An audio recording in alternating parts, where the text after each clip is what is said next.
மாஞாலத்து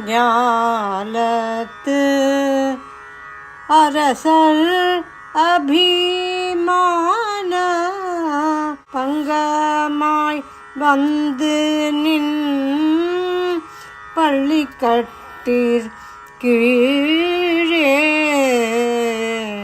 அங்கண் மாஞாலத்து அரசர் அபிமான பங்கமாய் வந்து நின் பள்ளிக்கட்டிற் கீழே சங்கம் இருப்பார் போல் வந்து தலை பெய்தோம் சங்கம் இருப்பார் போல் வந்து தலை பெய்தோம் கிங்கிணி வாய் செய்த தாமரை பூ போல கிங்கிணி வாய் செய்த தாமரை பூ போல செங்கண் சிறுக சிறுதே எம்மேல் விழியாவோ செங்கண் சிறுக சிறிதே எம்மேல் விழியாவோ திங்களும் ஆதித்யனும் எழுந்தார் போல திங்களும் ஆதித்யனும் எழுந்தார் போல் அங்கண் இரண்டும் கொண்டு எங்கள் மேல் நோக்குதியேல்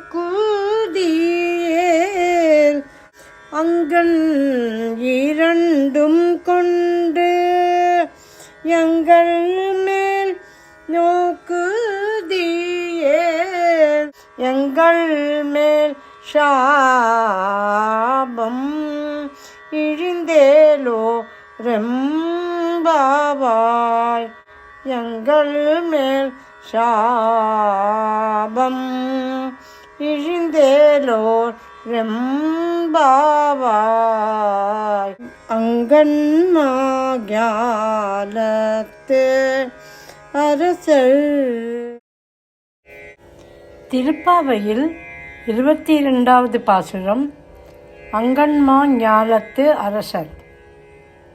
இந்த 22வது பாசுரத்தின் அர்த்தம்: கண்ணா, அழகான பரந்த பிரம்மாண்டமான பூமியை ஆளும் மன்னர்கள் தங்கள் அகங்காரத்தை தகர்ந்து பிறகு உங்கள் சிம்ஹாசனத்தின் கீழ் ஒன்று கூடுவது போல நாங்கள் இங்கு வந்துள்ளோம்.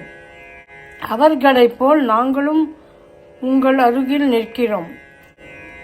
எங்கள் மீது கிண்கிணி என ஒலிக்கும் சிறுமணியின் வாப்போலவும் தாமரைப்பூ மெதுவாக மலர்வது போலவும் உங்கள் கருணை கண்களால் எங்களை படிப்படியாக பார்க்க மாட்டீர்களா?